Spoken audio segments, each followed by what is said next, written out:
la mare au diable, François le Champy, la petite Fadette, ça ne vous dit rien? Nous allons nous mettre autour de la table de George Sand.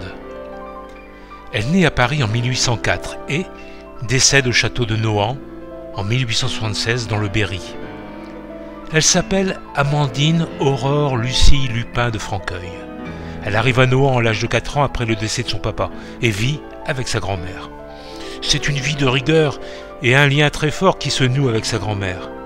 À la mort de celle-ci, elle est propriétaire du domaine. En 1822, elle épouse Casimir du Devant et aura un fils avec lui et une fille en 1828. C'est son mari qui va diriger le domaine. Mais Aurore s'ennuie dans ce pays berrichon. Et en 1831, elle part écrire sur Paris, d'où elle prend le nom de George Sand comme nom d'écrivain. À nous, Paris. Qu'ai-je trouvé à Paris? La notoriété sans doute. Qui ne se souvient pas, sur les bancs de l'école, ces livres qui nous fascinaient? Plus de 70 romans à son actif et 50 volumes d'œuvres diverses, des contes, du théâtre et des textes politiques. Bref, un personnage, une romancière dramaturge, une épistolière et une critique littéraire. Mais ce qui nous intrigue toujours, c'est la femme en image d'homme et son prénom Georges sans S.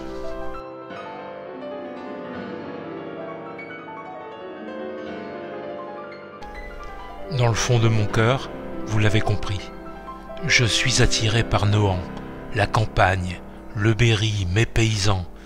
J'écris dans le boudoir la nuit car je suis tranquille et je ne dérange pas mon mari et mes enfants. Le jour, j'aime me promener des heures et des heures dans le jardin, respirer l'odeur des plantes. Cela m'inspire et je trouve mes idées de mes romans. Et j'écris des lettres amoureuses et tumultueuses à Alfred de Musset, resté là-bas à Paris, et ce pendant 2 ans. Cela me nourrit. J'aime recevoir autour de ma très chère table. Je me mets au bout et à ma gauche mon fidèle Gustave Flaubert. Chez moi le théâtre est à l'honneur. Je teste mes écrits sur la scène. C'est mon cocon. C'est mon cocon, laissé verdure, un havre de paix.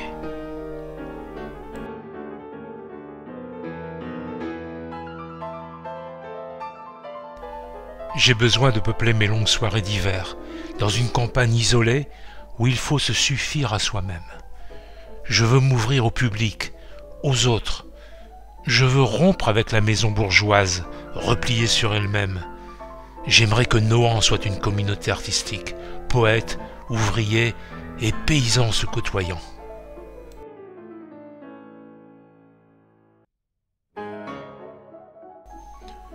Depuis longtemps, j'ai pris mes habitudes chez moi.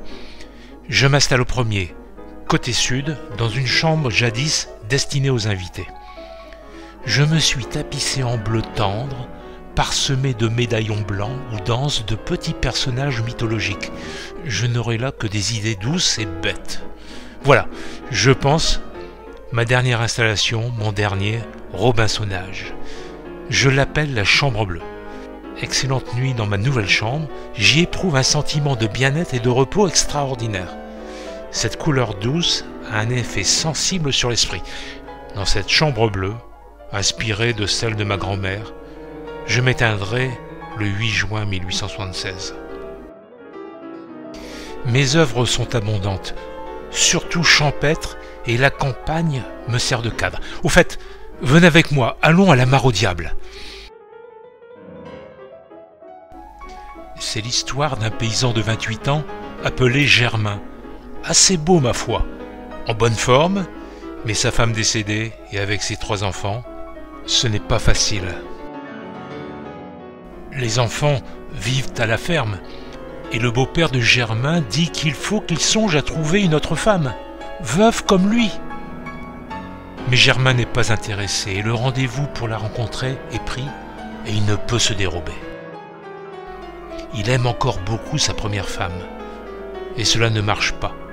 Alors, il part dans la forêt avec son fils, il se perd et dort près de la mare au diable. Il voit une bergère, qui, elle, le repousse à cause de son âge. Au petit matin, il confie son fils à la bergère et part rencontrer la veuve au village de la Fourche, mais elle a déjà 3 prétendants. ce qui déplaît à notre Germain. Donc, il s'en retourne chercher son fils. La bergère n'est plus là, mais il la retrouve très vite et la protège du fermier qu'elle avait dû fuir les avances. De retour au village, il n'ose plus se parler pendant des mois. Pressé par sa belle-mère, il rencontre Marie, qui lui avoue son amour. Alors, il se met avec Marie, et la famille est ravie de voir cet homme et ses enfants de nouveau aimés. À l'époque du roman, la mare est plus grande avec un marais. Elle a été coupée en deux par une allée par le propriétaire de l'époque. Très souvent, j'évoque des personnes perdues, échouées au bord d'une mare la nuit au milieu de nulle part. Vous connaissez peut-être le musée George Sand et de la Vallée Noire.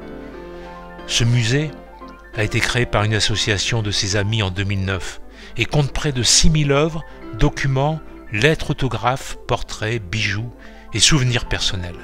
Un nouveau musée est en cours d'ouverture à La Châtre, dans l'ancien palais de justice et l'hôtel de Vilaine. Je vous disais que j'étais attiré par Nohant, la campagne, le Berry, mes paysans. Je repose désormais dans mon jardin de verdure et entouré de mes plantes. C'est vraiment un havre de paix.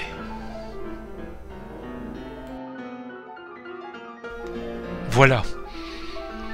Depuis que vous êtes installé autour de ma fameuse table, vous m'avez sagement écouté et je vous en remercie.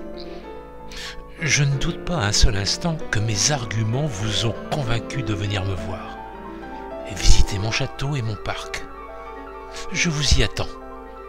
Je suis certaine maintenant que vous lirez mes romans avec beaucoup de plaisir et que vous saurez partager vos émotions avec d'autres. Et vous les inciterez à votre tour pour venir voir mon joli musée et vous rendre à la mare au diable.